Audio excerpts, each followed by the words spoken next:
The WNBA is going crazy over Caitlin Clark's game, and Christine Brennan's explosive tell-all about her just become a #1 bestseller.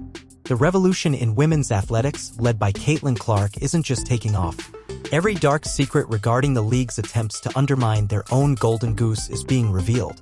And it feels like every article, quote, or interview Christine gives intensifies the criticism of Caitlin Clark's first season in the WNBA and the players' and league-level lack of preparation. Even logistically, this league was unprepared for the dominance of this phenomenon. Instead of celebrating Clark's remarkable debut season, the book has turned into a stinging critique of all the issues with the WNBA's leadership. Additionally, the terror at league headquarters is spreading more quickly than the viral success of Clark's logo 3ES. There is so much drama in this league. Complete drama. Now, we were aware that the stories that would emerge from the upcoming Caitlin Clark book, written by journalist Christine Brennan, would set the league on fire. Really though, Dejounte Carrington and Brennan got into a fight. We know that Dane flipped her wig off over, but that has nothing to do with the eye gouge. You can tell you've moved beyond athletics to become a cultural phenomenon when a seasoned sports journalist, such as Christine Brennan, who has published 7 books and covered 21 Olympic Games, chooses to write an unapproved biography about you. This, however, is what's giving the WNBA execs the chills. This article on Clark's basketball prowess isn't a filler. This is a thorough exposé that details how the league was wildly unprepared for their most important moment in franchise history. Christine had a conversation with an unidentified person from the W. "Do you know how big this is going to be?" She questioned, and the person's response was, yeah, this should be the biggest thing since Maya Moore. Maya Moore is a legendary player throughout history. Maya Moore has never understood the impact Caitlin Clark has had on women's basketball's reputation, and Christine Brennan was surprised that they would draw such a comparison. Brennan's book's popularity demonstrates something the WNBA has been frantically attempting to refute. Even when she isn't playing, Caitlin Clark is once again demonstrating her influence. Clark has a book about her that immediately reaches the top of bestseller lists, while other athletes struggle to pack half-empty arenas. Basketball is no longer the only topic of discussion here. Star power, cultural influence, and the unsettling reality that one player has surpassed an entire league in popularity are all at play here. Despite Tiger Woods' immense influence on men's golf, Caitlin Clark is far more significant to the WNBA. Why, therefore, do we see this negativity? What ought to have been done? I took the WNBA's leadership very seriously. And how could you not have anticipated this? You've witnessed it in the Big Ten. In Iowa, you've witnessed it. These TV ratings are visible to you. Then what? How many other WNBA players have a book about them become a national bestseller? No one is the response. And that's precisely the issue. While more seasoned athletes have been griping about Clark's fame and inquiries, the market has harshly and clearly said whether or not she merits the attention. People who enjoy feel-good sports stories aren't the only ones purchasing this book. Because they want to know the truth about what actually transpired during Clark's transition to professional basketball, they are purchasing it. People are actually doing a great job of promoting it, especially for those who oppose Brennan's idea or promotion.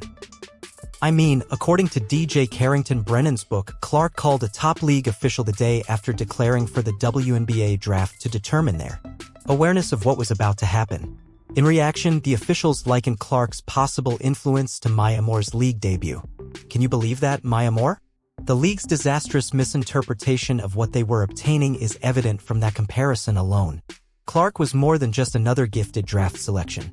She had already shattered every college basketball viewership record, making her a once-in-a-generation phenomenon. According to this individual, well, this is probably the biggest thing that happened in the WNBA since Maya Moore. Maya Moore is a fantastic basketball player who should have received the same level of recognition as Caitlin Clark, but never did. I think it started a lot of the problems and discussions we've had about the jealousy and worry that we see from some of the players, the cheap shot hits, Kennedy Carter last year, and Marina Maberry this year. The idea that the WNBA wasn't prepared for this and couldn't believe that this could happen. It was simply the feeling that the WNBA was undergoing this amazing event and that the league was wholly unprepared for it. Subscribe if you're enjoying it. The books. Success isn't limited to the home. It is revealing Clark's global impact to a worldwide audience about which the WNBA is frantically trying to steer the conversation. To watch Clark perform, fans are traveling from Mexico, Hawaii, and other nations. Wearing Clark jerseys, supporters from as far away as Hawaii and Mexico City attended a recent Las Vegas Aces game and talked about how she inspired them to pursue women's basketball. "I went from Hawaii especially to meet Caitlin Clark," a Hawaiian admirer told reporters. "I started off with Caitlin, but I think she undoubtedly increased awareness of other participants. Hey, how are you all doing? The court is where this is. It's GT. I recently met a young enthusiast who travels more than 852 miles in CCC. Thus, make sure you check out this box." Okay. The WNBA panics because of this worldwide appeal. They're recognizing that Clark's fan base isn't limited to basketball fans in the United States. It's a global group of people she introduced to women's basketball. These supporters aren't WNBA faithful. They have faith in Clark. In just 48 hours, ticket prices fall by 70% when she is injured and unable to perform.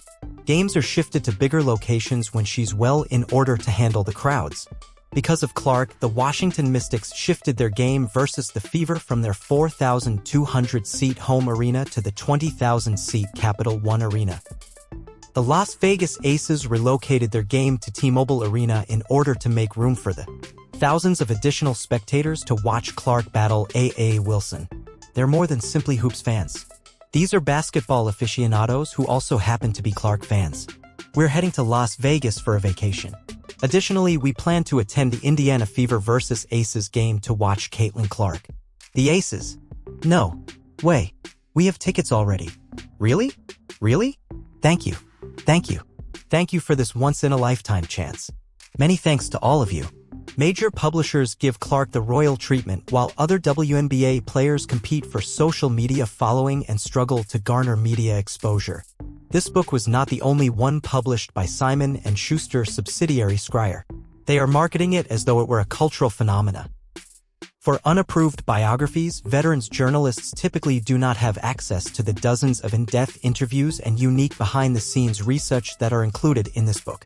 Brennan covered Clark's case for 6 weeks in a row. First WNBA season, which she persuaded her editor to authorize since she understood the seriousness of the situation. Okay, white and black sports fans, let's talk about Dane Carrington. She's upset. DJ Jane is furious. Yes, exactly. She is upset about some of the stories that are coming out in Christine Brennan's book. The intriguing thing about what DJ Jane is stating is that you are aware that there were witnesses to the story that was revealed. Additionally, if you did pull the judge will look at you and say, this wasn't a routine sports assignment. This was documenting a cultural shift in real time. The success of the book is all the more impressive because Clark never sat down for a one-on-one interview with Brennan. People are buying a book about an athlete who didn't even cooperate with the author because they are hungry for honest analysis about the Clark phenomenon. They will bring those witnesses in and say, yep, she walked in, and this is exactly what happened. Publishers don't approve books about athletes unless they know there is a massive public interest, and the fact that this book became a bestseller shows that Clark's appeal extends far beyond sports fans. The book's commercial success is sending shockwaves through the WNBA because it exposes their incompetence to a mainstream audience, not just basketball insiders reading about league politics, but regular people learning about how badly the WNBA mismanaged their biggest opportunity in franchise history. She is, as I say in the book, 22 years old and approaching 40 or 50. Everything was off limits, so I had the opportunity to ask her 40 to 50 questions. I asked her about her thoughts on Taylor Swift's post about Kayla Harris, asking if she would be supporting her. You know, you could ask questions like that, and most athletes, as you know, don't like it. One of the most damning revelations in Brennan's book is the league's complete failure to protect their biggest star.